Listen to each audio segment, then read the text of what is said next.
Taufik. Ridwan sudah. Siapa lagi yang belum? Ya, Rini.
Wabarakatuh. Yang kami hormati Bapak Kepala Sekolah SD 55 Kalamasan, yang kami hormati Bapak dan Ibu Guru SD 55 Kalamasan. Alhamdulillah kita dapat berkumpul di ruangan guru ini dalam rangka diseminasi pemahaman dan pengalaman penerapan budaya positif. Marilah kita membuka acara ini dengan bersama-sama membaca basmalah. Bismillahirrahmanirrahim. Acara pertama sambutan oleh Bapak Kepala Sekolah SD 55 Kalamasan, dalam hal ini Bapak Haji Hairudin SPD. Dengan ini disilahkan. Terima kasih. Bismillahirrahmanirrahim. Assalamualaikum warahmatullahi wabarakatuh. Alhamdulillah, puji syukur kita ucapkan kepada Allah Subhanahu wa taala berkat kesehatan yang diberikan kepada kita semua, sehingga pada hari ini kita melaksanakan diseminasi pemahaman dan pengalaman penerapan budaya positif yang dipandu oleh guru calon penggerak atas nama Safarudin SPD ML SD Negeri 55 Kalamasan CGP Angkatan 7 Kabupaten Bantai Sulawesi Selatan. Dan tak lupa pula kita kirim salam kepada Nabiullah Muhammad sallallahu alaihi wasallam, nabi yang telah kita contohi dan kita teladani dalam beraktivitas kita di seharian di permukaan bumi. Bapak Guru yang kami hormati, pelaksanaan hari ini mudah-mudahan apa yang telah dilaksanakan oleh calon guru penggerak ini, diseminasi pemahaman dan pengalaman penerapan positif budaya positif ini,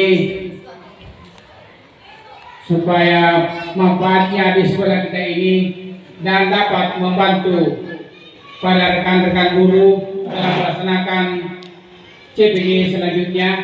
Alhamdulillah, mudah-mudahan teman-teman guru dapat ikut, karena kemarin saya laporkan bahwa sudah ada tambahannya lagi 4 orang. Jadi di sekolah kita ini SD 55 Kalamasan sudah masuk mendaftar sudah 5 orang. Itu patut kita ucapkan alhamdulillah. Mudah-mudahan apa yang telah saya sampaikan ini bermanfaat bagi kita semua. Dengan itu kami syaratkan kepada Bapak Safarudin SPDML untuk melanjutkan kegiatan budaya positif ini.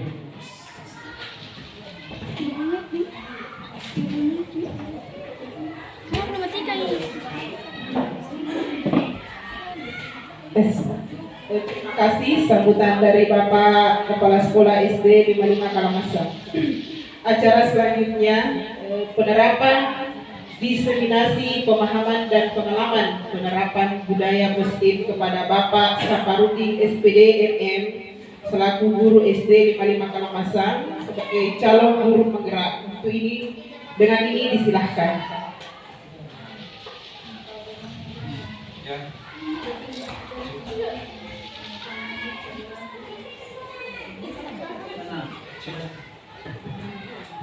Cek satu. Ya, terima kasih Ibu Moderator, Ibu Nurjanda. Bismillahirrahmanirrahim. Assalamualaikum warahmatullahi wabarakatuh.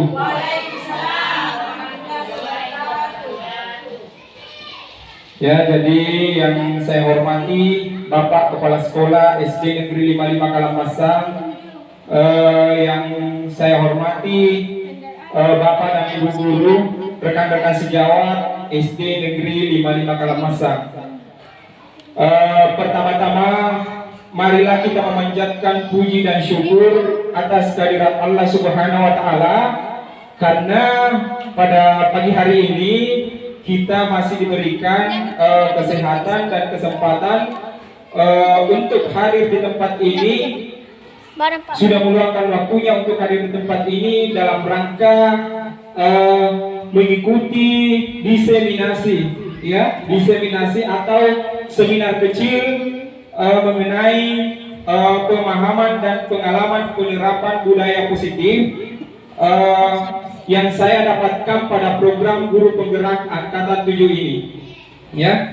Jadi tak lupa pula kita kirimkan salawat dan salam kepada junjungan Nabi besar Muhammad sallallahu alaihi wasallam, di mana beliaulah yang telah membawa kita dari alam kegelapan menuju alam yang terang benderang, dari zaman kebodohan menuju zaman yang penuh dengan ilmu pengetahuan dan teknologi yang seperti kita rasakan saat ini. Baik Bapak Ibu, selanjutnya perkenalkan diri dulu. Terima kasih Pak. Iya Pak.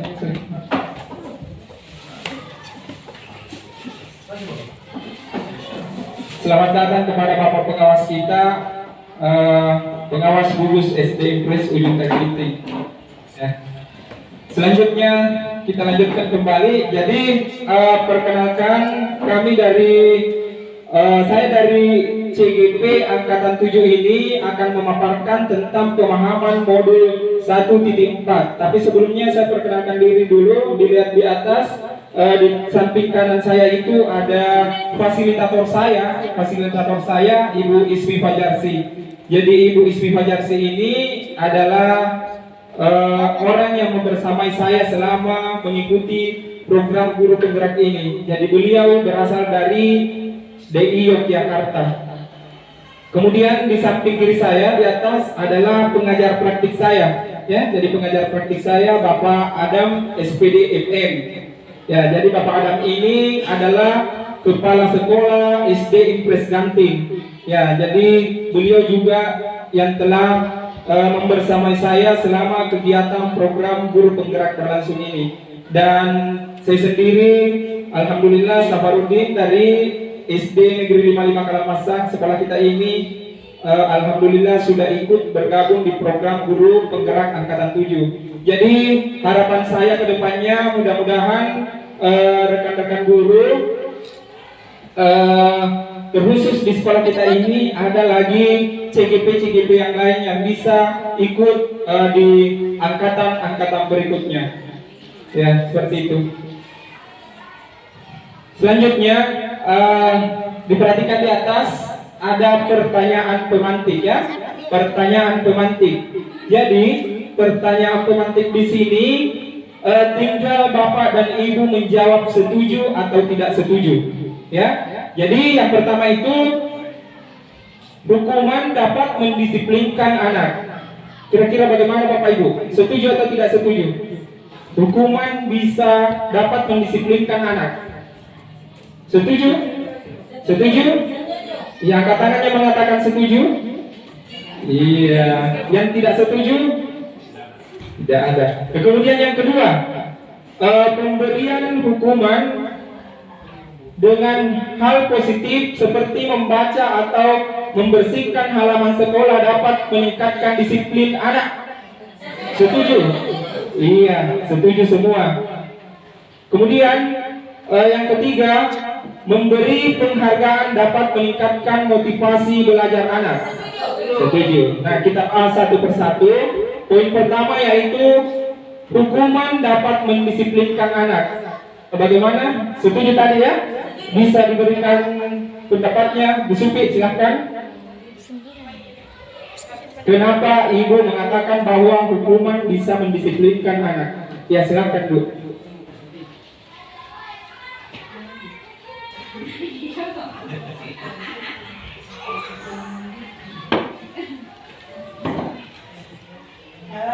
Baiklah, saya akan menjawab. Yang nomor satu itu hukuman dapat mendisiplinkan anak.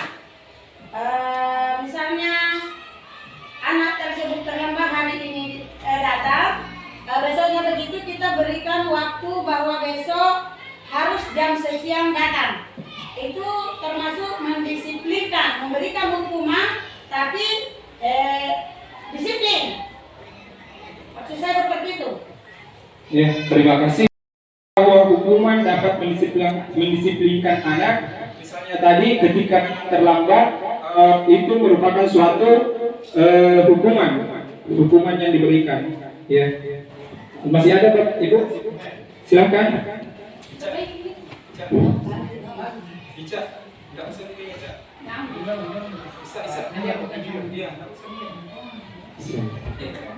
Assalamualaikum warahmatullahi wabarakatuh. Yang terhormat Bapak Pengawas Pejabat Fungsional Ujung Katinting, terhormat Bapak Kepala Sekolah, dan yang saya banggakan dan saya hormati Bapak Sabarudin sebagai guru calon penggerak di Ujung Gugus Ujung Katinting. Terima kasih. Saya ingin memberikan umpan balik terkait persoalan hukuman. Dalam perspektif saya, hukuman di sini dari tinjauan PJOK, saya mengkategorikan menjadi hukuman positif dan negatif. Persoalan kemudian yang biasa timbul di lapangan bahwa hukuman dari perspektif PJOK terkadang didefinisikan oleh teman-teman sejawat atau bahkan mungkin siswa dan orang tua siswa sebagai hukuman dalam artian untuk sebagai kekerasan, dan terkadang dan tidak sedikit kasus-kasus seperti ini berlanjut ke kepolisian. Yang ini kami dilema sebenarnya bagaimana mendisiplinkan anak-anak. Misalnya saya berikan contoh bahwa pembelajaran kita kan beraktivitas sebagai keterampilan jasmani, bahwa sangat berkaitan langsung dengan kegiatan fisik. Misalnya kami berikan hukuman yang sesuai dengan proporsi materi pada hari itu, misalnya kebugaran dan ketahanan jasmani, pusat atau apa segala macam. Anak-anak pulang melapor, saya beginikan di sekolah, saya beginikan. Misalnya dicukur juga, diambil rambutnya, melapor bahwa saya seperti ini. Saya punya kasus di sekolah saya sebelumnya bahwa datang orang tua siswa artinya komplain, saya di sini tidak pernah kasih begini anak, kenapa bukan berani dicukur seperti ini, seperti bahasa kasarnya seperti itu. Jadi menurut saya semua mungkin ini masih metode-metode kolonial yang menurut bahasa guru penggerak sekarang menyampaikan seperti itu, metode-metode kolonial penghukuman seperti ini. Ini yang kemudian kami ingin transformasikan bagaimana kemudian ini bisa kita terapkan di lapangan tanpa ada definisi yang seperti tadi saya sebutkan. Hukuman, makanya tadi saya bimbang, saya ini ingin setuju dengan hukuman untuk mendisiplinkan atau tidak. Betul, ya. Jadi saya meninjaunya dari dua perspektif ini. Kalau untuk positif, saya sangat orang pertama bilang saya sangat setuju untuk mendisiplinkan. Tapi untuk negatif itu, mohon maaf, ini yang perlu diram kita bersama bagaimana untuk kemudian tak kalah gampang orang melapor sekarang di polisi. Tak kalah begitu bahasa ini yang mungkin sama saya. Jadi pada prinsipnya apapun yang untuk kemajuan, untuk kebaikan anak-anak dan mendisiplinkan anak, saya sangat setuju. Seperti itu mungkin dari saya sementara. Terima kasih. Iya, terima kasih Pak Alex Johari. Jadi pada dasarnya itu hukuman dapat mendisiplinkan anak ya masih dua perspektif, yaitu kalau berarah ke positif apa tujuannya. Kemudian betul yang dikatakan tadi Pak Alex bahwa pendidikan sekarang itu harus didasarkan zaman ya, menurut Ki Hajar Dewantara bahwa kodrat zaman dan kodrat alam. Nah, di kodrat zaman ini kita tidak boleh memperlakukan siswa kita seperti keadaan seperti yang dulu dengan sekarang yang berbeda. Nah, sebentar inilah yang kita akan bahas bagaimana pernyataan-pernyataan tentang bagaimana memberikan hukuman, memberikan penghargaan, dan bagaimana cara menangani sehingga kita sebentar bisa mendisiplinkan anak dalam hal ini disiplin positif. Ya, terima kasih Pak Alex Johari. Sebentar kita kembangkan atas apa yang dipaparkan tadi. Yang kedua, pemberian hukuman dengan hal positif seperti membaca atau membersihkan halaman sekolah dapat meningkatkan disiplin anak. Tadi mengatakan setuju ya? Iya. Ada pendapat lain atau ada yang bisa memberikan masukan? Bu Nur Wahidah mungkin bahwa pemberian hukuman dengan hal positif seperti membaca atau membersihkan halaman sekolah dapat meningkatkan disiplin anak. Iya, silakan Ibu Nur Wahidah. Assalamualaikum warahmatullahi wabarakatuh. Waalaikumsalam warahmatullahi wabarakatuh. Pengawas SD Bapak Kepala Sekolah Sini Kawasan dan rekan-rekan guru sekalian yang sempat hadir pada hari ini.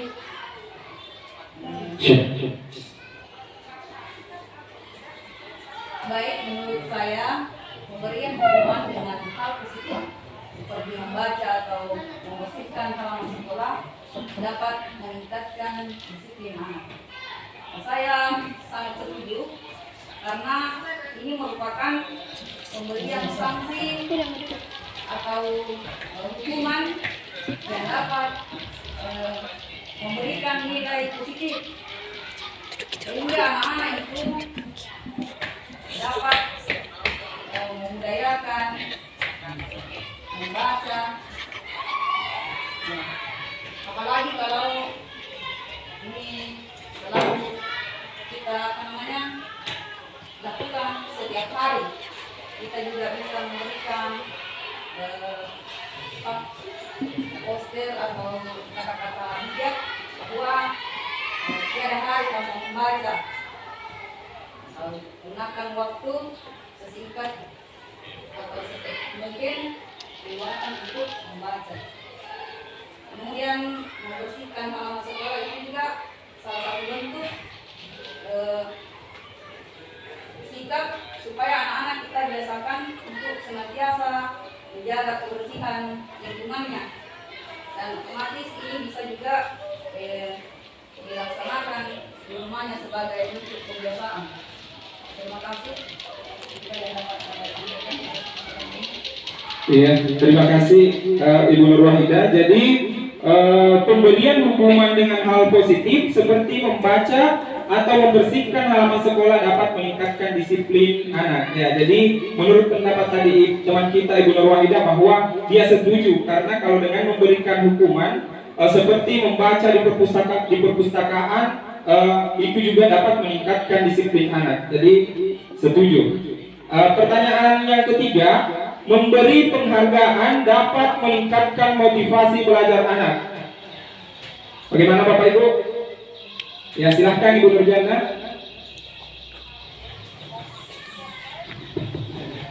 Assalamualaikum warahmatullahi wabarakatuh.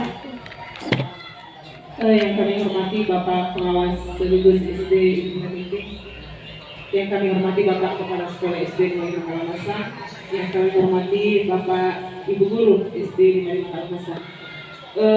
Saya selaku guru agama SD di Lima Kalamasa sangat setuju memberi penghargaan dapat meningkatkan motivasi belajar anak. Di sini secara pribadi saya sudah menerapkan sebagai guru agama ketika memberikan hafalan khususnya dalam Al-Quran, surah-surah panjang, kemudian ada siswa yang berhasil melafalkan dengan artinya, alhamdulillah saya kasih penghargaan. Ya, sekira itu untuk saya. Assalamualaikum warahmatullahi wabarakatuh.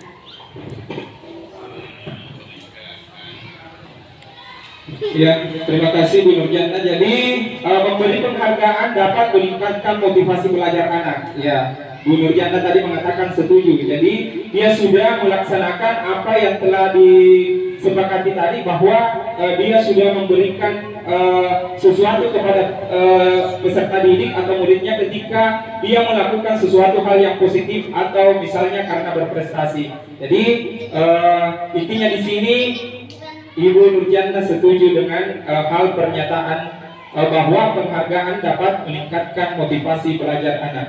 Ya, jadi itulah pernyataan atau pertanyaan pemantik sebelum kita memasuki materi. Selanjutnya, jadi inilah materi-materi yang akan kita bahas sebentar satu persatu. Yang pertama itu disiplin positif dan nilai-nilai kebajikan universal. Kemudian yang kedua, teori motivasi, hukuman dan penghargaan serta restitusi. Yang ketiga, keyakinan kelas. Kemudian yang keempat, kebutuhan dasar manusia dan dunia berkualitas. Yang kelima, 5 posisi kontrol. Dan yang keenam, segitiga restitusi. Jadi ini sebentar kita akan bahas satu persatu, di mana misalnya di 5 posisi kontrol, di mana sebenarnya posisi kita sebagai seorang guru, ya. Ya, ini yang pertama kita akan pelajari atau kita bahas disiplin positif dan nilai-nilai kebajikan universal. Ya, kenapa? Oh, iya. Ya. Jadi sekarang diperhatikan kembali di atas perubahan paradigma. Nah sekarang kita akan bermain peran dulu di sini Bapak Ibu. Ya, jadi kegiatan kepala tangan. Ya, kegiatan kepala tangan bisa berpasang-pasangan sebentar dengan temannya yang di dekatnya. Kegiatan A, ada A dan B. Anda dan teman Anda. Sobeklah secari kertas kecil. Tuliskan pada benda atau sesuatu yang sangat berharga untuk Anda. Jadi sebentar menarik secari kertas, kemudian disobek, kemudian letakkan di salah satu tangan Anda dengan genggam benda sesuatu tersebut dengan segala daya. Buatlah sebuah kepala tangan. Nah, jadi sebentar satu orang yang menggenggam, anggaplah di genggaman tangan Anda itu adalah sesuatu yang berharga, ya. Kemudian teman Anda yang di samping atau teman B akan mencoba dengan sekuat tenaga dengan berbagai cara untuk meminta Anda memberikan benda tersebut. B bisa membujuk, bisa mengancam, bisa menghardik, merayu, menyuap, apa saja agar dapat membuka kepala tangan Anda tersebut. Bisa Bapak Ibu perhatikan berpasangan? Ya? Iya, bisa. Ya, ambil secari kertas satu orang yang menggenggam. Ya, tidak apa-apa kalau ada yang memperhatikan 2-3 orang. Ya. Nah, sekarang anggaplah tidak perlu ditulis Bapak Ibu. Anggaplah itu yang ada di genggaman Anda adalah barang berharga, ya, barang berharga. Sekarang pasangan Anda merayu, membujuk sehingga membuka kepala tangan Anda itu. Bagaimana? Sudah coba bujuk? Ya.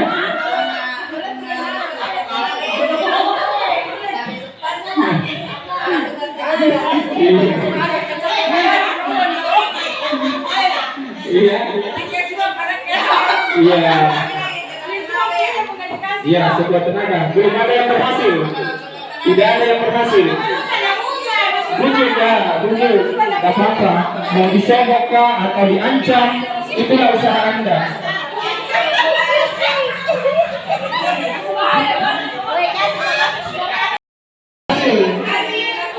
Iya. Ya, sudah diperhatikan ya Bapak Ibu.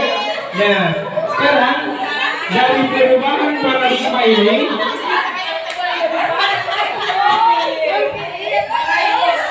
Iya, sudah. Ya. Iya. Terima kasih Bapak Ibu sudah melakukan kegiatan ini. Jadi seperti tadi yang sekarang dulu. Ya, jadi seperti tadi antara Ibu Nurjana dengan Bu Hamsina cepat sekali dibuka ya. Jadi Bu Hamsina tadi itu siapa yang mengenggam? Dia cepat sekali terbuka hatinya ya. Iya, jadi terlalu biasa. Berarti iya, mungkin gampang dia betul ya apa yang dikatakan Pak Ales, gampang sekali untuk dibujuk, untuk dibuat. Kemudian untuk Ibu Supi dan Ibu Wahida sampai sekarang tidak akan dibuka. Ya, tetap pada pendirian. Ya. Kemudian juga Ibu Asia tadi tidak akan dibuka kepala tangannya. Ibu Inci juga bahkan sudah diancam Ibu Inci tadi, tetapi tidak Ibu Asna, tapi tidak akan dibuka. Jadi intinya di sini Bapak Ibu, coba perhatikan, intinya di sini adalah bagaimanapun usaha kita, kalau bukan dari dalam diri kita sendiri yang mengatakan, yang mengontrol diri kita tidak akan pernah membuka kepala tangan itu. Itu ya. Jadi intinya di sini adalah dari dalam diri sendiri. Begitu juga sebentar kita bagaimana menghadapi siswa, meskipun bagaimana kita membujuk atau merayu siswa kita tidak akan mempengaruhi siswa tersebut untuk menjadi ke arah yang lebih baik, kecuali dari dalam dirinya sendiri. Itu intinya. Iya. Jadi ini kaitannya dengan perubahan paradigma tadi, bahwa ada teori kontrol dan teori pilihan atau ilusi kontrol. Jadi yang pertama itu ilusi guru mengontrol murid. Ya, kita bisa mengontrol murid, tetapi tidak bisa menuntut murid. Ya, cuma kita bisa mengontrol, tapi kita tidak bisa menuntut murid. Karena itu tadi yang dilaksanakan paradigmanya, bahwa kita tidak bisa mengikuti kemauan murid kecuali dari dalam dirinya sendiri. Yang kedua, ilusi bahwa kritik dan membuat orang merasa bersalah dapat menguatkan karakter. Ya. Yang ketiga, ilusi bahwa semua penguatan positif, efektif dan bermanfaat. Ya. Yang keempat, ilusi bahwa orang dewasa memiliki hak untuk memaksa. Ini tadi ya. Bu Ida sudah memaksa Bu Supi, membujuk apa, tetapi tidak bisa karena dalam diri Bu Supi, dalam hati diri Bu Supi tidak akan ini. Saya tidak akan berhasil membuka kepala tangan saya karena di dalamnya adalah ada barang berharga yang perlu saya pertahankan. Ya, sama dengan ini. Yang keempat, ilusi bahwa orang dewasa memiliki hak untuk memaksa. Yang kenapa? Seperti kita merasa kayak orang dewasa, sehingga anak-anak dipaksa sebentar untuk mau berubah. Ya, jadi jangan menganggap kita orang dewasa sehingga memperlakukan anak semena-mena. Jadi ikuti apa teori kontrol yang ada pada diri siswa tersebut. Ini siapa sesungguhnya yang memiliki kontrol? Ya, kalau stimulus respon, yaitu kita mencoba mengubah orang agar berpandangan sama dengan kita. Pada teori kontrol, kita berusaha memahami pandangan orang lain tentang dunia. Itu kalau teori kontrol. Sementara pada stimulus respon, perilaku buruk dilihat sebagai suatu kesalahan. Ya, kalau teori kontrol, semua perilaku memiliki tujuan. Nah, pada stimulus respon, orang lain bisa mengontrol saya, tetapi pada teori kontrol hanya Anda yang bisa mengontrol diri Anda. Ini ya, teori kontrol yang kita lakukan tadi itu. Kita sendiri yang bisa mengontrol diri kita sendiri. Beda dengan stimulus respon. Kemudian, yang kedua, yang keempat, saya bisa mengontrol orang lain. Tetapi pada teori kontrol, Anda tidak bisa mengontrol orang lain. Ya, cuma diri sendiri kita yang bisa kontrol. Kemudian, pemaksaan ada pada saat bujukan gagal. Sama tadi yang dilakukan. Pada saat dibujuk, dirayu, tetapi usahanya tidak berhasil, maka dengan secara paksa, ya, membujuk karena gagal, maka dipaksa untuk membuka kepalan tangan tersebut tadi. Tapi pada teori kontrol, kolaborasi dan konsensus menciptakan pilihan-pilihan baru. Itu pada teori kontrol. Kemudian model berpikir menang kalah. Nah, saya yang menang, saya yang kalah. Ya, itu pada teori stimulus respon. Tetapi pada saat kita melakukan berfokus pada teori kontrol, maka kita beranggapan kita sama-sama menang. Akhirnya sebentar itu tadi ada rasa kolaborasi yang di dalamnya. Nah, ini disiplin positif. Ya. Ada teori kontrol atau teori pilihan yang digagas oleh Dr. William Glasser. Yang pertama yaitu teori kontrolnya yaitu Anda tidak bisa mengontrol orang lain, hanya Anda yang bisa mengontrol diri Anda. Ya, kita tidak bisa mengontrol orang lain. Ya, cuma kita sendiri yang bisa mengontrol diri kita. Di sini makna disiplin belajar kontrol diri dengan menggali potensi kita agar mulia, agar tercapai tujuan mulia, yaitu sesuatu menjadi seseorang yang kita inginkan berdasarkan nilai-nilai yang kita hargai. Jadi ini makna disiplin. Kemudian teori kontrol yang kedua, semua perilaku memiliki tujuan. Nah, di sini sebentar ada dua teori motivasi yang muncul, yaitu teori untuk menghindari hukuman, kemudian untuk mendapatkan imbalan. Nah, ini kedua teori motivasi ini adalah dorongan dari luar, ya, motivasi ekstrinsik dari luar, dorongan dari luar. Kemudian motivasi intrinsik atau dari dalam itu yaitu untuk menghargai diri sendiri, sehingga muncul sebentar nilai-nilai kebajikan universal dan pada dasarnya akan muncul pada keyakinan kelas. Nah, ini yang kita akan bahas sebentar, bagaimana perbedaan antara kesepakatan kelas atau peraturan kelas dan keyakinan kelas. Ya, selama ini kan selalu peraturan kelas yang kita laksanakan di kelas. Nah, sekarang bukan lagi samanya peraturan kelas, tetapi keyakinan kelas. Lanjut, di teori kontrol yang ketiga yaitu model berpikir menang-menang. Kolaborasi dan konsensus menciptakan pilihan-pilihan baru. Nah, di sini muncul sebentar 5 posisi kontrol guru. Ya, jadi 5 posisi kontrol guru. Apakah di sini kita sebagai penghukum? Ya, pasti berpikir selama ini kalau ada anak-anakku yang bermasalah, selalu saya hukum. Berarti posisi kita sebagai penghukum. Yang kedua, membuat rasa bersalah. Nah, itu sebentar juga kita akan bahas. Bagaimana posisi saya sebagai guru ketika ada anak-anak yang bermasalah. Kemudian sebagai teman, posisi kita sebagai teman. Bagaimana contohnya? Banyak di sini saya lihat, membujuk siswanya atau murid-muridnya seakan-akan seperti teman. Nah, itulah posisi kita sebagai teman. Yang keempat, pemantau. Bagaimana posisi kita ketika kita sebagai pemantau. Dan yang terakhir, manajer. Nah, kira-kira dari kelima posisi kontrol ini yang mana yang terbaik menurut Bapak Ibu? Posisi kita. Kalau posisi Bu Supi di mana kira-kira selama ini? Apakah sebagai teman sama siswanya ketika ada yang bermasalah? Apakah sebagai pemantau? Sebagai pembuat merasa bersalah? Atau sebagai penghukum? Atau yang terakhir sebagai manajer? Sebagai teman. Ya, Bu Supi selama ini sebagai teman. Kalau menurut Jana? Sebagai teman. Bagaimana Pak Baso selama ini? Penghukum. Iya, kalau Pak Baso itu penghukum. Iya, penghukum. Iya, betul. Penghukum tidak apa-apa ya. Nanti kita lihat di mana sebenarnya posisi kita sebagai seorang guru ya. Nah, iya yang sebenarnya. Sekarang ada yang lain kalau Ibu Wasia selama ini? Iya, kalau kita pembuat merasa bersalah ya. Pembuat merasa bersalah.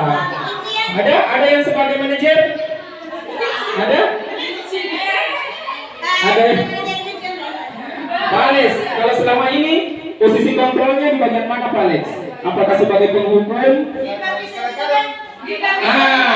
Kadang-kadang sebagai penghukum, kadang-kadang sebagai teman. Iya, tergantung dari situasinya. Iya.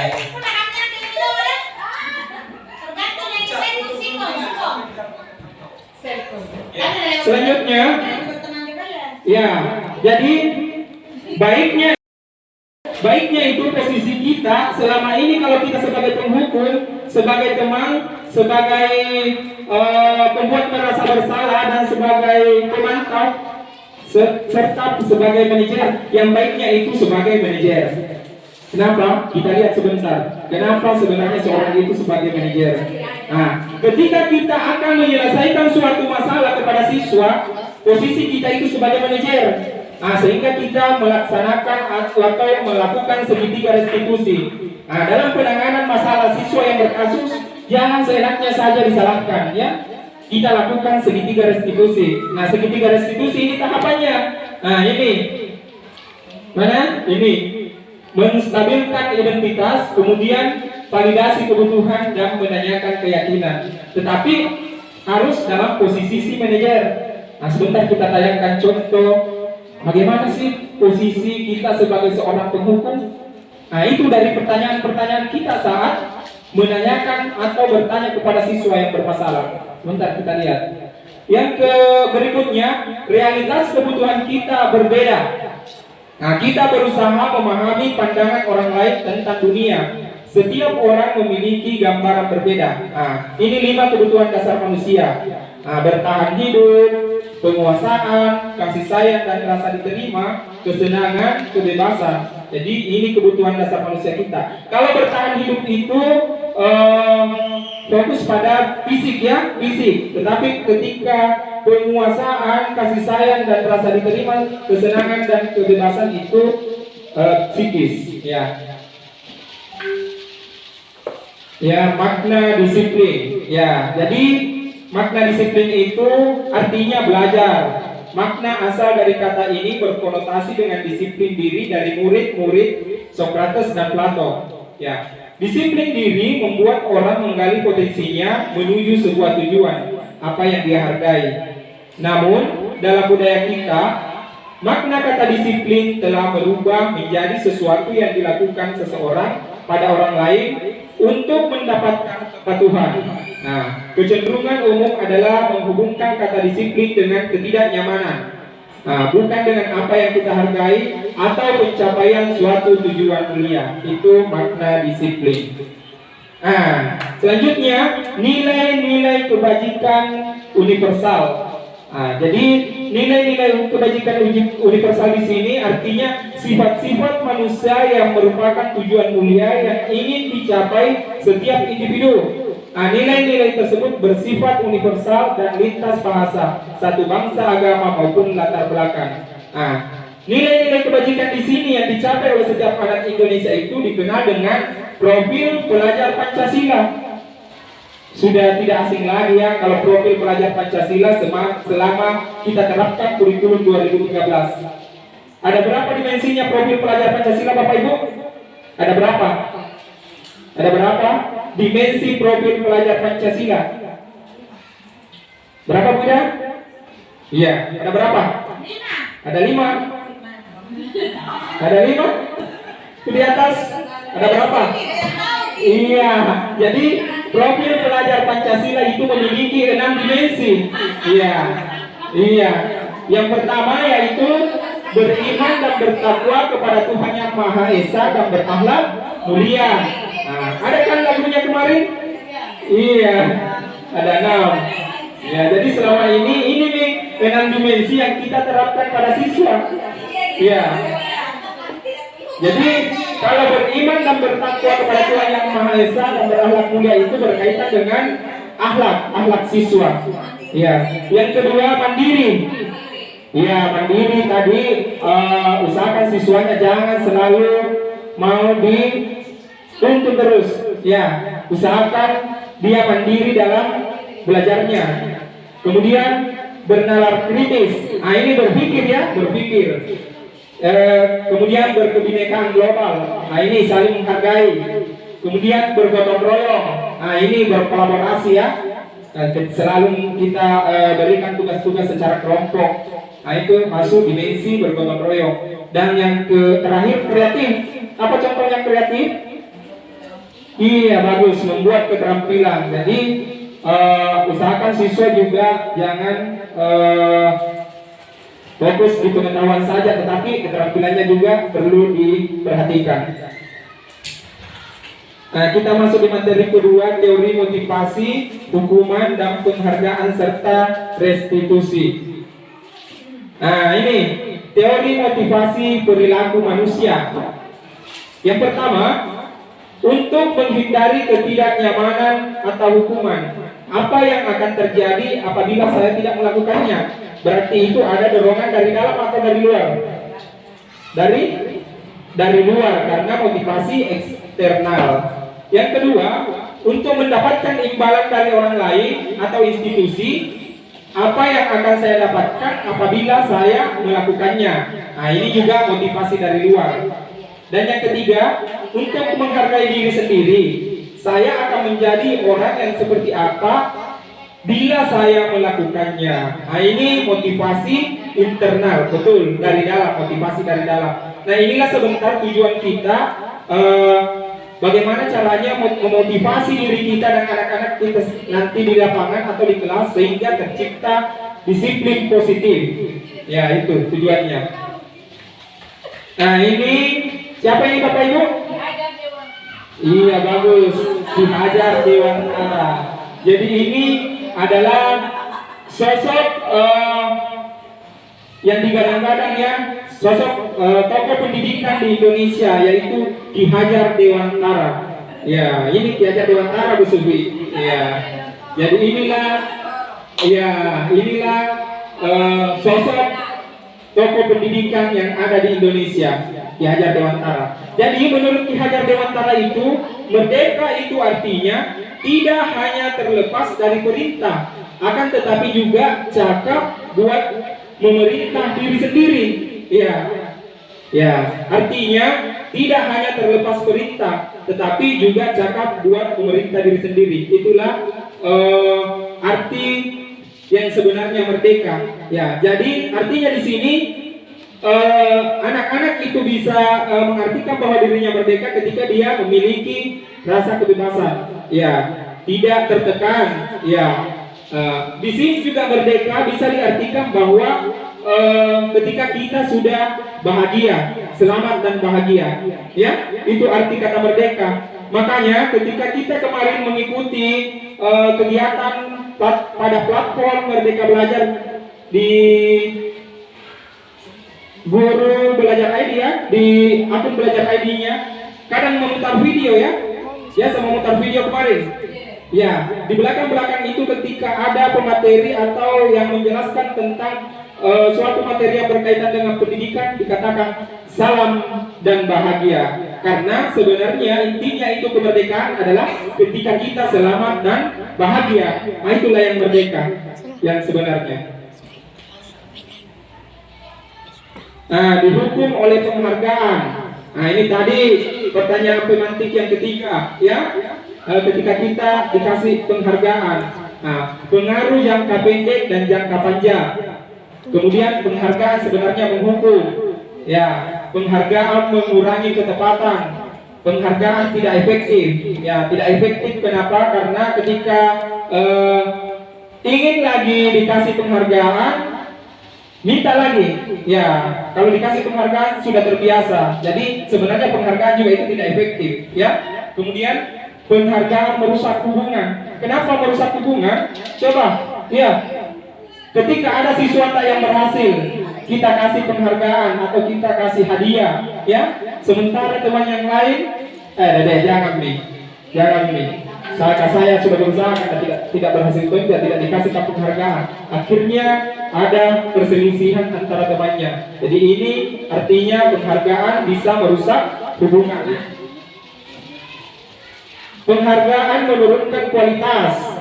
Ya, bisa juga menurunkan kualitas. Karena ketika dia akan diberikan penghargaan, ketika dia melakukan sesuatu, tetapi karena tidak dikasih penghargaan, maka dia tidak akan maksimal. Ya, tetapi ketika dijanji, baru mau berusaha. Kemudian penghargaan mematikan kreativitas. Dan yang terakhir, penghargaan mengurangi motivasi intrinsik. Ya, bentuk program kebajikan apresiasi. Ya, dalam memberikan apresiasi atau pengakuan perlu diingatkan beberapa hal. Yang pertama, beri penguatan pengakuan secara khusus. anak diberikan penguatan, jangan bersamaan. Kemudian beri pengakuan secara pribadi, panggil secara pribadi, jangan, karena itu tadi dorongan dari anak yang satu dengan anak yang lainnya berbeda. Kemudian beri pengakuan kepada semua murid dikasih pengakuan tetapi bergantian, betul ya. Kemudian beri pengakuan secara konsisten, harus secara konsisten dan fokus pada proses. Nah, ini contoh pengakuan apresiasi kebajikan. Kemarin saya perhatikan rasa empatimu besar sekali pada saat menolong murid baru di kelas kita. Saya menghargai kepedulianmu pada saat kamu membantu teman-temanmu di tugas kelompok. Terima kasih untuk rasa tanggung jawabmu pada saat kamu memungut kertas yang berserakan di lantai. Itu contoh pengakuan atau apresiasi kebajikan. Nah, selanjutnya ada hukum tindakan guru di sini. Bapak Ibu tinggal menjawab apakah termasuk hukuman atau konsekuensi. Ya, kita lihat dulu. Mencatat 100 kali di dalam buku kalimat. Saya tidak akan terlambat lagi karena terlambat ke sekolah. Apakah masuk hukuman atau konsekuensi? Kira-kira Bapak Ibu? Konsekuensi. Kalau yang lainnya? Mencatat 100 kali di dalam buku kalimat, saya tidak akan terlambat lagi karena terlambat ke sekolah. Hukuman. Iya, Ibu Suti mengatakan hukuman. Kalau Ibu Hasna tadi mengatakan konsekuensi. Menulis 100 kali baru cukup. Iya, kita lihat sebentar ya. Ya, kita lihat jawabannya sebentar. Lanjut, yang kedua. Lari mengelilingi lapangan basket 2 kali karena terlambat hadir di sekolah. Pales, bagaimana nih Pales? Iya. Konsekuensi. Iya, kita lihat jawabannya sebentar. Jadi kita bisa lihat perbedaannya sebentar seperti apa itu hukuman dan seperti apa. Iya.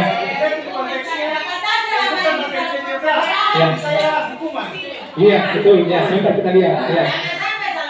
Iya. Kita satukan pemahaman sebentar ya. Ya, tidak apa-apa berbeda pendapatnya. Lanjut yang ketiga. Murid diminta untuk push up 15 kali karena tidak menggunakan masker ke sekolah. Hukuman, konsekuensi, Pak Ales hukuman. Guru jana? Hukuman Bucia. Iya. Mengganti kertas tugas teman yang telah dicoret-coret. Konsekuensi. Mengganti kertas tugas teman yang telah dicoret-coret. Konsekuensi. Iya, sebentar kita lihat. Membersihkan tumpahan air di meja, tulis karena tersenggol pada saat belajar. Iya, konsekuensi. Murid disuruh untuk mengenakan sepatu seharian di sekolah. Tidak mengenakan di sini ya. Murid disuruh tidak mengenakan sepatu seharian di sekolah karena tidak mengenakan sepatu hitam. Artinya dilepas sepatunya karena memakai pakaian warna putih. Konsekuensi. Iya. Nah ini, berkaitan dengan PJOK lagi. Lari mengelilingi lapangan basket 2 kali karena terlambat 10 menit untuk pelajaran PJOK. Konsekuensi. Pak Baso langsung bilang konsekuensi. Ya, kita lihat jawabannya. Ya, ini jawabannya. Mencatat 100 kali di dalam buku kalimat saya tidak akan terlambat lagi karena terlambat ke sekolah. Bagaimana? Hukuman, betul. Kenapa dikatakan hukuman Bu Supi? Karena disuruh menulis 100 kali. Betul. Berulang-ulang itu adalah salah satu hukuman. Nah, betul pernyataannya Bu Supi. Jadi di sini ketika kita hukuman dan konsekuensi itu, kenapa ini dikatakan hukuman? Kira-kira kalau mencatat terlambat ke sekolah dengan mencatat 100 kali itu apa? Ada hubungannya? Tidak ada. Nah, ketika tidak ada hubungannya dengan apa yang kita berikan kepada sanksi yang kita berikan kepada siswa, itu termasuk hukuman. Iya. Nah, sudah bisa dipahami. Oh, kalau itu termasuk hukuman. Lari mengelilingi lapangan basket 2 kali karena terlambat hadir di sekolah. Hukuman. Bisa saja di sini konsekuensi ketika Pak Ales pelajarannya Pak Ales karena memang olahraga. Tapi ini dikasih ke lapangan padahal bukan pelajaran olahraga, tidak ada kaitannya. Makanya dikatakan hukuman. Murid diminta untuk push up 15 kali karena tidak menggunakan masker di sekolah. Tidak ada hubungannya. Makanya dinamakan hukuman. Nah, ini contoh konsekuensi. Ya. Mengganti kertas tugas teman yang telah dicoret-coret. Nah, yang dicoret-coret kan kertas. Berarti diganti juga dengan kertas. Ada hubungannya. Makanya dinamakan konsekuensi. Iya. Membersihkan tumpahan air di meja tulis karena tersenggol pada saat belajar. Nah, ada hubungannya juga. Makanya dinamakan konsekuensi. Ya. Murid disuruh untuk mengenakan sepatu seharian di sekolah karena tidak mengenakan sepatu seharian di sekolah karena tidak mengenakan sepatu hitam. Hukuman juga. Ya. Lari mengelilingi lapangan basket 2 kali karena terlambat 10 menit untuk pelajaran PJOK. Nah, konsekuensi. Karena memang konsekuensinya ketika kau terlambat mengikuti pelajaran PJOK, maka dikasih konsekuensi. Iya. Iya. Yang berhubungan dengan Pelanggaran. Iya. Iya, betul. Kalau tidak ada hubungannya berarti hukuman. Iya. Iya. Bagaimana? Sudah mengerti Bapak Ibu? Iya. Bagus. Terima kasih. Iya.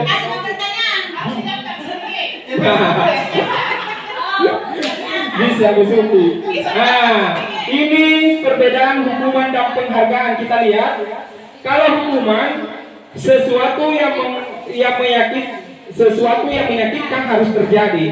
Iya, itu kalau dihukum pasti menyakitkan. Tetapi konsekuensi sesuatu harus terjadi. Nah, pada hukuman membuat anak sakit fisik maupun hati untuk jangka waktu lama. Nah, disuruh berkeliling lapangan. Iya, iya. Akhirnya lama itu disuruh dipendam. Lama kalau dikasih hukuman. Ya. Tetapi kalau konsekuensi saja dikasih kaki ini membuat anak merasa tidak nyaman untuk sementara dalam jangka waktu yang pendek. Iya.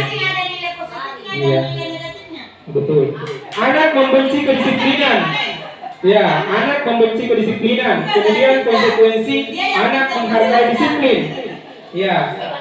Hukuman bersifat paksaan. Kalau hukuman, tetapi ketika konsekuensi cuma tanggapan. Ya, bersifat tanggapan. Ya. Kemudian pada hukuman mendorong anak menyakiti diri sendiri. Ya, kalau sudah dalam sakitnya kadang menyakiti diri sendiri. Tetapi pada konsekuensi mendorong anak agar mudah menyesuaikan diri. Ya. Konsep diri yang buruk. Nah, pada konsekuensi konsep diri yang baik. Tujuannya sebentar kalau konsekuensi yang diberikan kepada anak supaya terdorong untuk berubah ke arah yang lebih baik. Beda kalau hukuman. Ya. Kemudian pada hukuman anak belajar untuk menyembunyikan kesalahan. Ya, tetapi pada konsekuensi anak belajar untuk mematuhi peraturan. Ya. Pada hukuman marah, rasa bersalah, dipermalukan, merasa tak dihargai. Tetapi pada konsekuensi kehilangan hak, dibuat tidak nyaman, diasingkan untuk sementara atau kick out. Ya, itu restitusi. Ini kegiatan yang dilakukan ketika kita menghadapi permasalahan dengan siswa melalui segitiga restitusi. Apa itu restitusi? Jadi restitusi adalah proses menciptakan kondisi bagi murid untuk memperbaiki kesalahan mereka sehingga mereka bisa kembali pada kelompok mereka dengan karakter yang lebih kuat. Nah, restitusi juga merupakan proses kolaboratif yang mengajarkan murid untuk mencari solusi untuk masalah mereka dan membantu murid berpikir tentang orang seperti apa yang mereka ingin menjadi tujuan mulia dan bagaimana mereka harus memperlakukan orang lain. Ini restitusi, pengertian restitusi. Ya. Nah, ini perbedaan antara hukuman, konsekuensi, dan restitusi. Nah, kira-kira yang mana yang harus dilakukan di sini? Ada 3, hukuman, konsekuensi, dan restitusi. Ya. Ya. Jadi ketiga kegiatan yang untuk mendisiplinkan anak ini sebenarnya bagus semua, tetapi yang lebih bagus itu kita restitusi, melakukan restitusi dulu dengan pengertian tadi. Ya, sebentar kita bahas kembali Bu Subi. Ya, tenang. Kasih pemahaman kalau ada kesalahan. Iya. 9 ciri-ciri restitusi. Yang pertama, bukan untuk menebus kesalahan, namun untuk belajar dari kesalahan. Ya. Yang ketiga, tawaran bukan paksaan. Restitusi menuntun untuk melihat ke dalam diri. Kemudian restitusi mencari kebutuhan dasar yang mendasari tindakan. Restitusi diri adalah cara yang paling baik. Restitusi fokus pada karakter bukan tindakan. Kemudian restitusi fokus pada solusi. Dan yang terakhir, restitusi mengembalikan murid yang berbuat salah pada kelompoknya. Nah, ini keyakinan kelas. Kita masuk di materi ketiga, yaitu keyakinan kelas. Ya, ini saya bilang tadi antara peraturan dengan keyakinan. Selama ini kan kita buat peraturan kelas, tapi yang sebenarnya itu yang lebih tepat adalah keyakinan. Kita lihat sebentar apa sih perbedaan antara peraturan dan keyakinan itu. Nah, ini ada pertanyaan, mengapa tidak peraturan saja? Mengapa harus keyakinan kelas? Nah, mengapa kita memiliki peraturan harus menggunakan helm bila mengendarai kendaraan roda 2? Mengapa kita memiliki peraturan 3M? Menggunakan masker, mencuci tangan, dan menjaga jarak 1,5 meter. Nah, mengapa kita memiliki peraturan harus datang tepat waktu pada saat mengikuti pelatihan? Nah, untuk mendukung motivasi intrinsik, ya intrinsik itu dari dalam, kembali ke nilai-nilai keyakinan lebih menggerakkan seseorang dibandingkan mengikuti serangkaian peraturan-peraturan. Selanjutnya kita bahas bagaimana itu keyakinan dan peraturan. Nah, coba ini tingkatannya. Ya, kalau peraturan kelas lebih luas pemahamannya dibanding keyakinan kelas lebih luas dibandingkan dengan peraturan kelas.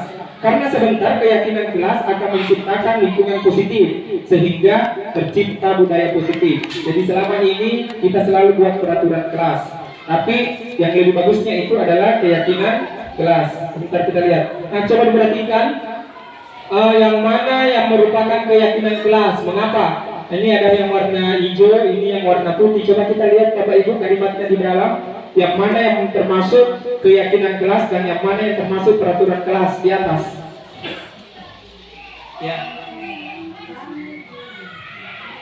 Ini kesepakatan kelas semua, tetapi ada yang termasuk keyakinan kelas dan ada yang termasuk peraturan kelas. Yang mana yang termasuk keyakinan kelas?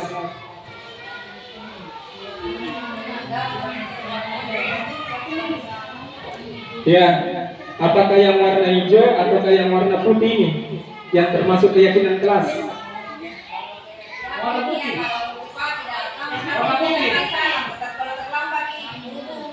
Nah, jadi kesimpulannya beda, yang mana, bagian mana yang masuk keyakinan kelas? Yang hijau. Nah, ada yang lain? Ada yang lain? Enggak, ini musuhnya. Ini ya, apakah ini kan peraturan semua, tetapi yang mana di sini yang termasuk keyakinan kelas? Yang putih, Pak Baso yang putih, kalau Bu Ida yang hijau. Yang lainnya? Ya, yang mana keyakinan di sini? Apakah ya, yang mana kira-kira Pak Alex? Hijau. Nah, Pak Baso putih, hijau. Ada? Hijau. Ya, kita lihat. Ya, kesepakatan kelas, datang tepat waktu mengucapkan salam, menjaga kebersihan sekolah, berdoa sebelum dan sesudah kegiatan, aktif dalam pembelajaran.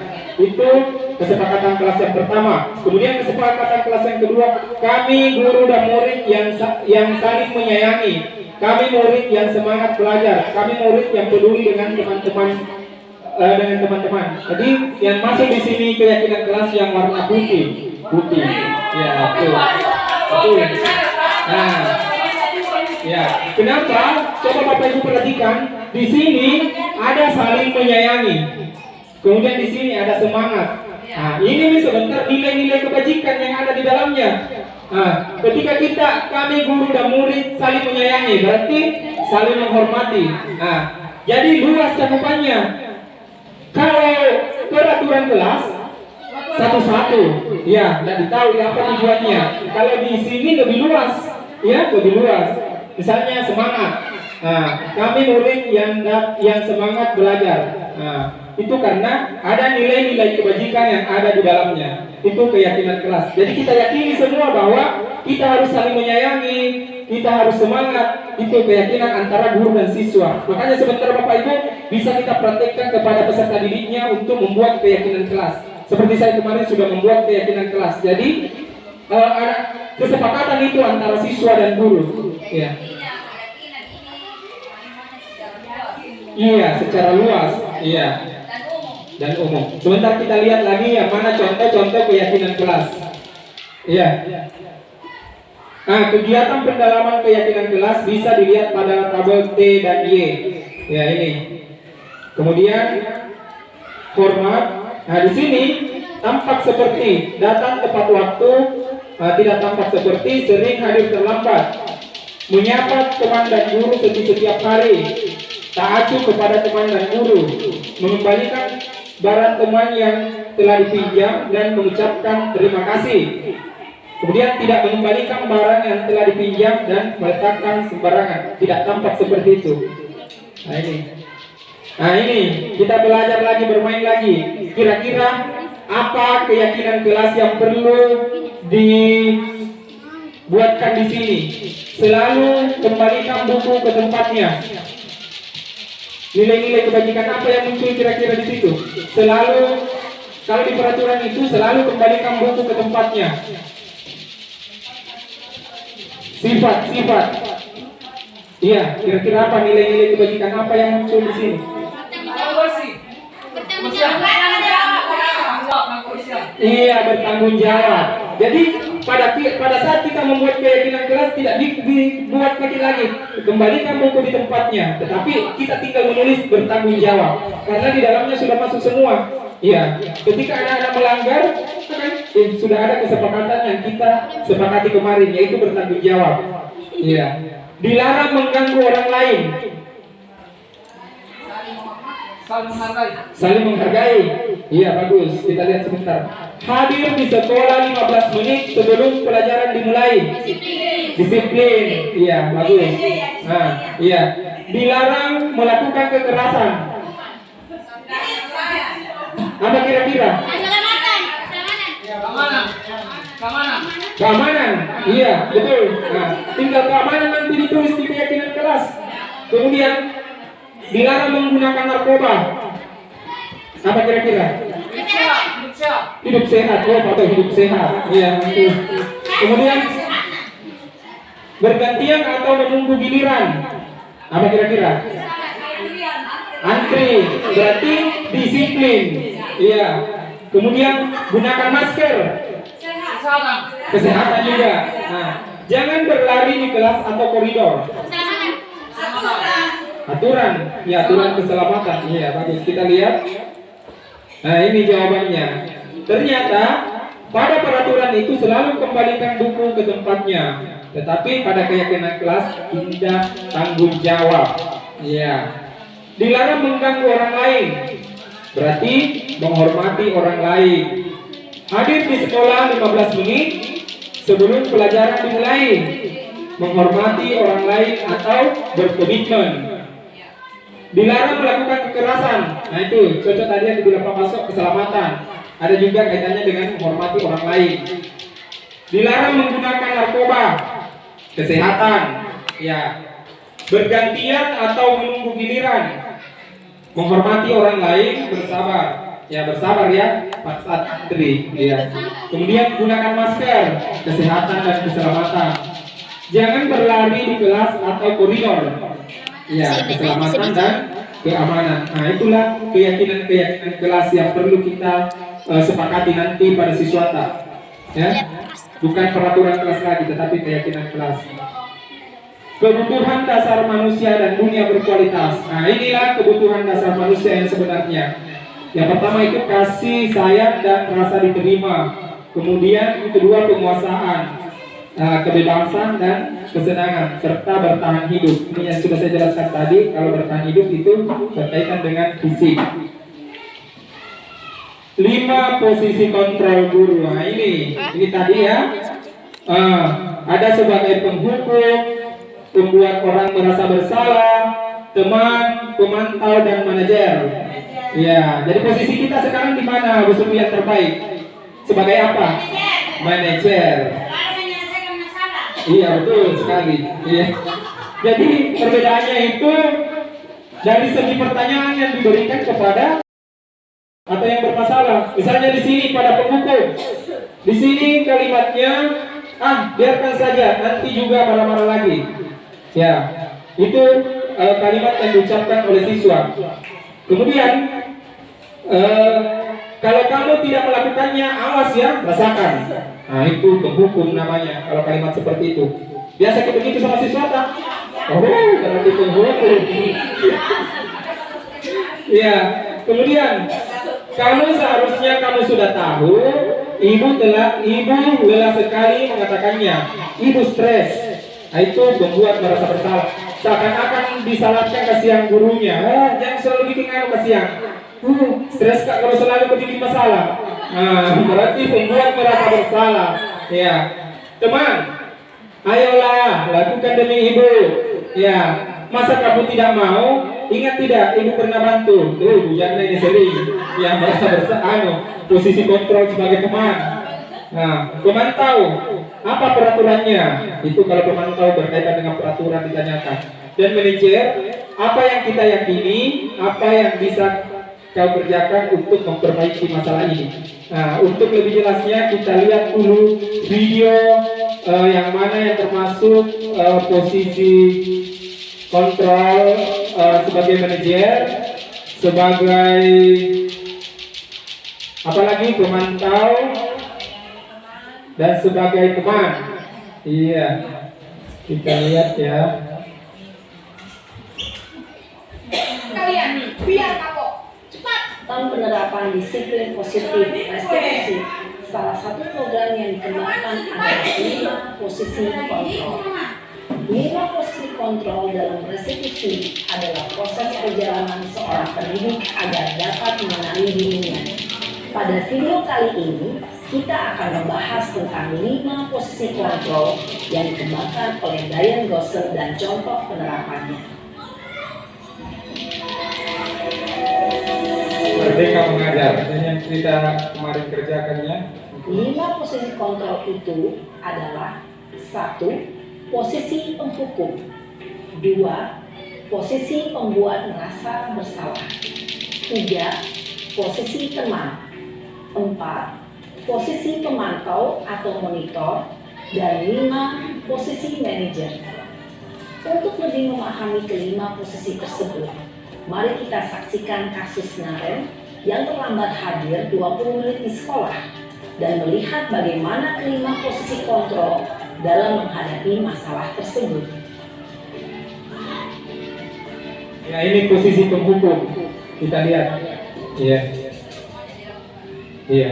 Tapi ada yang lebih baik sebagai manajer. Yang seperti ini Bu Jana sebagai penghukum. Naren, Iya. sini kamu. Selalu terlambat. Kamu deh, pasti terlambat. Maaf Bu, saya Apa? Apa coba? Alasan kamu apa lagi? Kapan sih kamu tidak terlambat? Malas sekali ya kamu jadi anak. saya Dasar pemalas. Gak kapok-kapok sih kamu. Sudah berapa kali terlambat? Sana, kamu keliling lapangan basket 2 kali. kenapa saya harus keliling lapangan basket Bu? Kenapa? Kamu melawan ibu. Berani-beraninya jawab. Sudah terlambat, masih berani jawab pula. Sekarang, keliling lapangan basket 5 kali sekalian. Biar kamu. Cepat. Pergi sana ke lapangan basket. Penghukum ini terlambat disuruh keliling. Posisi penghukum Lima kali biasanya lapan. berbicara dengan nada tinggi, menghardik, menunjuk-nunjuk, menyakiti, dan menyindir. Hukuman bisa berupa fisik maupun psikis. Ibu dan bapak guru hebat. Dampak yang terjadi pada murid ketika guru berada pada posisi penghukum adalah murid cenderung akan memberontak, bahkan menyimpan dendam. Iya. Menjadi pendendam siswa tak sebentar.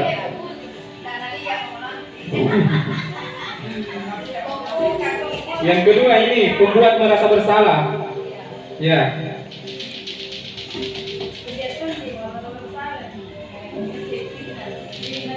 Naren, Seperti Bu Supi. Apa Ibu? Naren, kamu kenapa terlambat lagi, Nak? Ya Tuhan, Naren. Kamu senang ya bikin ibu susah ya? Merasa Kalau bersalah. kamu terlambat lagi, nanti ibu yang ditegur bapak kepala sekolah, Nak. Disangka ibu tidak bisa membina kamu. Duh, gimana ini?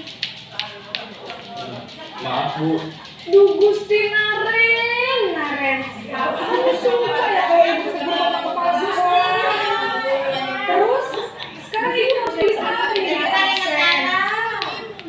jadi terlambat loh. Ibu harus apa coba? Maaf Bu. Maaf sekali. Ya sudah, lain kali jangan bikin ibu susah lagi ya nak ya.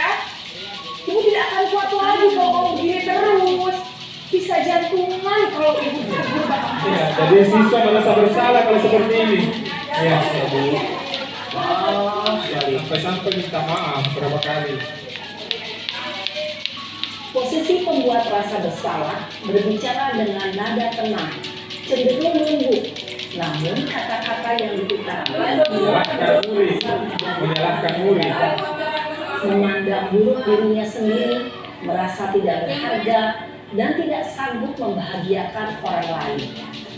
Ketika guru mengambil posisi pembuat rasa bersalah, murid akan menganggap dirinya yang bersalah dan ia akan menyimpan emosi negatif tersebut di dalam dirinya.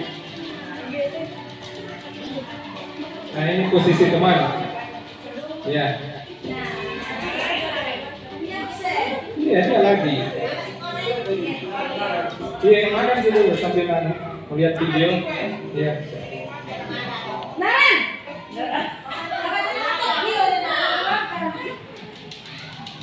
Selamat pagi Bu. Wah, sudah jam berapa ini nak? Terlambat lagi ya sayang. Iya Bu. Jangan banget ini. Bu, saya lupa mengamalkan saya Bu. Kamu malah menyalahkan ibu kamu. Kamu bukannya anak yang larinya paling kencang. Kok terlambat sih? Iya Bu. Saya memang terlambat bangun tadi. Jadi biarpun saya lari kencang, tetap gak kekejar Bu. Ya sudah sana. Nanti lain kali larinya lebih kencang lagi ya. Biar gak terlambat lagi. Bikin senang ibu demi ibu. Bisa kan? Bisa lah Bu. Ya sudah sana masuk kelas. Ini Beresin posisi urusan guru absen kamu. sebagai teman. Kamu ini ada-ada saja. Ya. Dalam posisi teman, guru berbicara dengan nada suara ramah, akrab, Ya. cenderung bersenda gurau untuk menjaga suasana tetap santai. Murid akan merasa senang, aman, dan akrab dengan guru. Identitas yang tercipta adalah identitas sukses atau berhasil.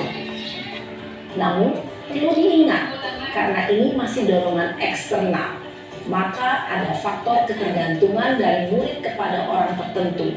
Di sini, guru absennya, sehingga di lain waktu, murid bisa berperilaku baik, namun hanya kepada orang-orang tertentu saja. Cuma orang-orang tertentu saja. Kalau posisi teman. Misalnya, jangan kajian dan dengar, kita tidak dengar pasti. Iya. Nah, ini posisi kontrol sebagai manajer. Ya, ini. Naren! Hei. Selamat pagi Bu. Naren, apa peraturan sekolah kita tentang jam berapa kita harus masuk sekolah, nak?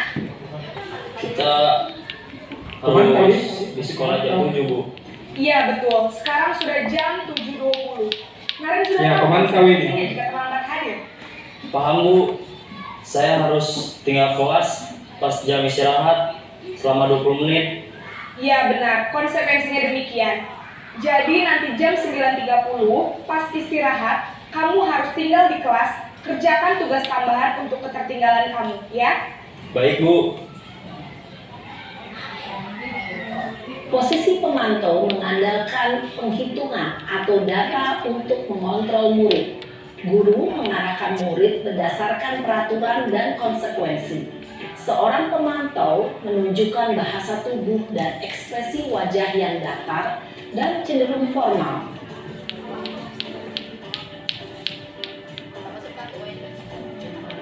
Posisi manajer ini, ya. Pemimpin, ya kedepannya kita akan jadi pemimpin ya. Jadi sudah dipelajari memang bagaimana cara memberikan pelayanan kepada peserta didik. Selamat pagi Bu. Selamat pagi Naren. Maaf Bu, saya terlambat. Iya, sekolah masuknya jam 7, sekarang sudah jam 7.20. Jadi sekarang bagaimana nih Naren? Maaf Bu, saya lupa setel alarm saya semalam. Baiklah, menurut kamu, keyakinan sekolah yang mana yang perlu kamu tingkatkan? Menghargai diri sendiri dan orang lain mungkin ya Bu. Setuju. Jadi, apakah Naren meyakini prinsip saling menghormati tersebut? Iya Bu, saya meyakininya. Apakah Naren bersedia memperbaiki masalah keterlambatan ini? Bersedia Bu. Bagaimana kamu akan perbaiki masalah keterlambatan ini? Saya akan coba untuk tidak lupa menyetel alarm saya Bu. Baik, kalau Naren lupa menyetel alarm di rumah, ada orang yang kira-kira bisa bantu mengingatkan tidak? Ada Bu, kakak saya, Kak Emma. Ada lagi selain Kak Emma? Selain Kak Emma, ada ibu saya. Baik, jadi yang mengingatkan Naren adalah Kak Emma dan ibu kamu ya? Kira-kira akan mulai start alarm kapan nih Naren? Setelah pulang sekolah, akan segera saya lakukan. Dan akan diingatkan oleh kakak dan ibunda Naren ya? Ada lagi yang mungkin perlu dilakukan Naren? Agar tidak terlambat bangun lagi. Tidak ada Bu. Baik Naren, terima kasih untuk kerjasama kamu. Sekarang kamu perlu kembali ke kelas untuk belajar. Baik Bu, terima kasih.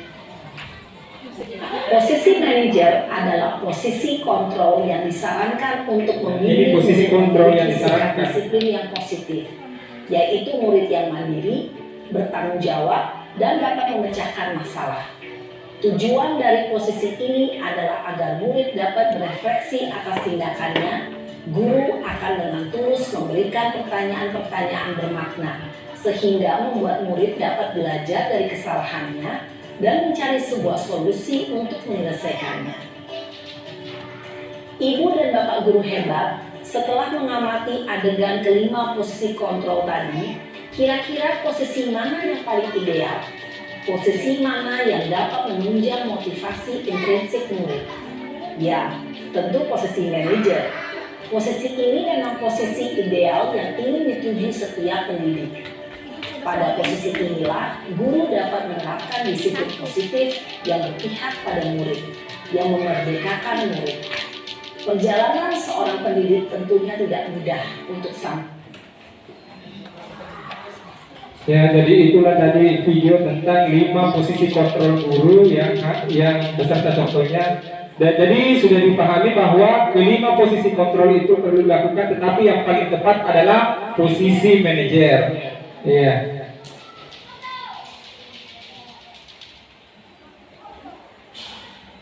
Ya, jadi ini pertanyaan-pertanyaan. Berdasarkan dari pertanyaan-pertanyaan kita bisa lihat bahwa posisi ini adalah posisi apa. Misalnya, saya kecewa sekali dengan kamu, berarti membuat orang merasa bersalah. Ya, kamu tidak pernah melakukannya, penghukum.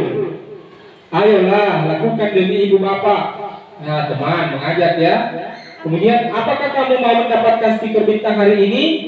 Pemantau. Bagaimana kamu bisa menyelesaikan masalah ini? Manajer. Dan kamu selalu yang paling terakhir, penghukum. Ya. Nah, bergerak antara ini peraturan pemantau konsekuensi atau hadiah, kemudian nilai-nilai manajer memperbaikinya. Nah, ini yang terakhir, segitiga restitusi. Nah, ini penyelesaian ketika ada masalah karena sudah kita pilih tadi bahwa posisi yang tepat itu adalah posisi manajer, maka untuk menyelesaikan masalah tersebut adalah melalui segitiga restitusi. Yang pertama yaitu sisi pertama yaitu validasi kebutuhan, kemudian sisi kedua menstabilkan identitas, dan yang ketiga menanyakan keyakinan. Nah, itulah contoh segitiga restitusi. Ini contoh segitiga restitusi pernah juga saya lakukan, kemudian saya praktekkan bersama siswa dan saya kirimkan videonya ke grup kemarin. Itu contoh penyelesaian mengenai dengan menggunakan segitiga restitusi. Nah, sekarang refleksi ya Bapak Ibu terakhir ini. Yang pertama, hal baru apa yang mengubah paradigma ibu bapak yang didapatkan pada kesempatan kali ini? Ada yang bisa Bapak Ibu? Silakan. Hal baru apa yang mengubah paradigma Bapak Ibu yang didapatkan pada kegiatan hari ini? Ada yang bisa? Tentang materi-materi tadi? Ya, bisa Ibu bercerita, silakan Bu ya. Iya, apa yang didapatkan kira-kira? Usumi, mungkin bisa? Ya, silakan Bu ya. Cek saya. Atas kesempatan. Iya. Yang saya dapatkan pada pertemuan kali ini, pertama saya sudah mengetahui tentang apa itu hukuman dan konsekuensi. Iya. Yang kedua, yang ini tadi Posisi kontrol dulu. posisi kontrol Iya. yang terbaik yang kita lakukan sebagai pendidik, Iya. yaitu sebagai manajer. Iya. Selama ini yang sering saya lakukan secara pribadi, Iya, iya. utamanya itu selalu membuat Merasa kesalahan. bersalah. Iya. Jadi selama ini selalu iya, siswa merasa bersalah. Siswa merasa bersalah memberikan pesan-pesan. Iya. Itu agar anak-anak itu dengan tujuan saya agar anak-anak itu tidak mengulangi lagi. Iya. Ternyata ada Masih. yang lebih bagus. Dan yang terakhir, yang ketiga, yang segitiga Restitusi. Iya. Iya. demikian. Ya, terima kasih. Ya, jadi hal baru yang didapatkan dengan perubahan paradigma di sini sudah diungkapkan tadi teman kita Ibu Ida bahwa sudah bisa membedakan yang namanya peraturan kelas dan keyakinan kelas. Kemudian selama ini dia mengatakan bahwa posisi kontrol dirinya selama ini hanya sebagai pembuat orang merasa bersalah. Tetapi dengan mengikuti kegiatan atau diseminasi hari ini, dia sudah mengetahui bahwa ternyata posisi kontrol yang paling tepat yang dimiliki oleh seorang guru itu adalah manajer. Dan bagaimana melaksanakan pemecahan masalah yang seharusnya dilakukan dengan cara segitiga restitusi. Yang kedua, perasaan apa yang muncul selama mengikuti sesi ini, khususnya mengenai disiplin, makna disiplin dan motivasi prinsip. Ada yang bisa? Ya, silakan buat, terima kasih dulu baik.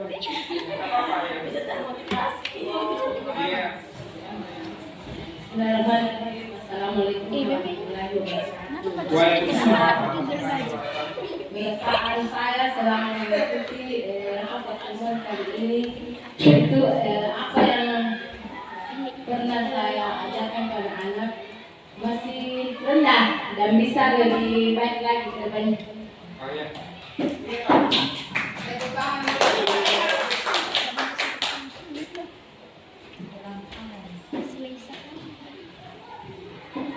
Ya, terima kasih. Jadi yang kedua itu perasaan apa yang muncul selama mengikuti sesi ini, khususnya mengenai makna disiplin dan motivasi intrinsik. Jadi sudah dikatakan tadi Ibu Asna bahwa sudah tahu apa itu disiplin yang sebenarnya, yang selama ini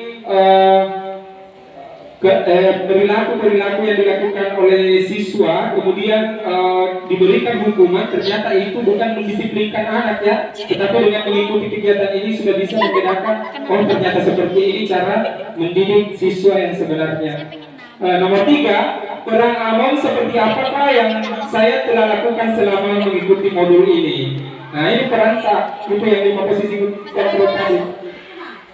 Ya sama ya, jadi kita bisa ambil sepakat di sini bahwa ternyata peran Amon seperti apakah yang saya telah lakukan selama mengikuti modul ini. Jadi ternyata kita sudah tahu bahwa posisi kita sebenarnya itu yang paling tepat adalah posisi manajer. Nah, yang keempat, saya akan menjadi Amon yang seperti apakah setelah mengikuti modul ini. Jadi sama seperti manajer dan memberikan contoh yang baik kepada peserta didik. Nah, itu refleksi yang kita lakukan hari ini. Ya, jadi sekian dan terima kasih. Itulah tadi materi mengenai disiplin positif yang saya paparkan pada hari ini. Saya ucapkan banyak terima kasih kepada rekan-rekan guru karena sudah meluangkan waktunya untuk mengikuti kegiatan ini. Mudah-mudahan kedepannya bisa bernilai disiplin positif ini kita bisa tingkatkan lagi kedepannya, terutama di sekolah kita ini. Jadi saya mengucapkan banyak terima kasih atas waktunya dan saya akhiri dengan ucapan Assalamualaikum warahmatullahi wabarakatuh.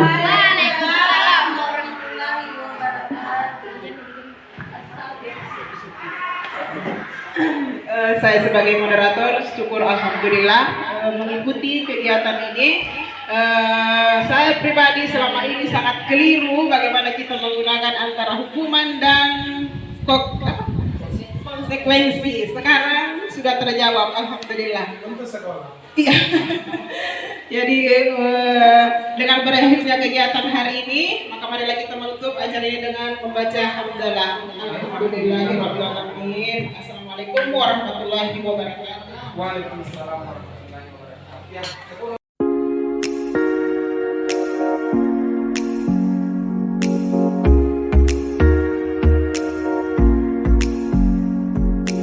Assalamualaikum warahmatullahi wabarakatuh. Saya Nur Wahida Mansur. Saya rekan dari Pak Sapar dari SD Negeri 55 Kalamasang. Menurut saya, apa yang sudah dipaparkan oleh Pak Saparudin mengenai budaya positif itu sangat bagus untuk diterapkan di sekolah ini. Terutama mengenai disiplin positif untuk peserta didik. Karena masih banyak peserta didik di sekolah ini yang mereka itu disiplin, tetapi disiplinnya karena faktor ekstrinsik, bukan dari dalam dirinya sendiri. Nah, dari sini juga untuk kami sebagai guru sangat baik karena kita jadi tahu bagaimana kita memposisikan diri kepada peserta didik.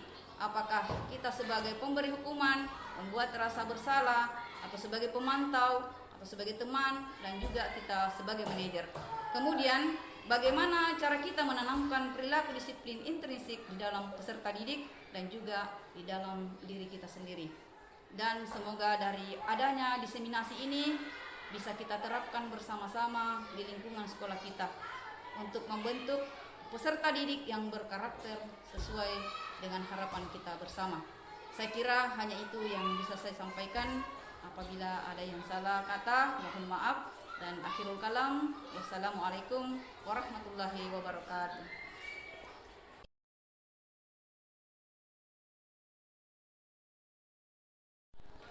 Assalamualaikum warahmatullahi wabarakatuh. Perkenalkan, nama saya Nur Aisyah, murid kelas 6 SD Negeri 55 Kalamasang. Selama ini Pak Syafar telah mengajarkan nilai-nilai kebajikan. Saya bersama teman-teman serta Pak Syafar di kelas telah membuat kesepakatan kelas berdasarkan nilai-nilai kebajikan yang telah disepakati bersama. Saya merasa senang membuat kesepakatan kelas ini karena saya dan teman-teman bisa belajar dengan nyaman, aman, dan tentunya bahagia. Terima kasih. Wassalamualaikum warahmatullahi wabarakatuh.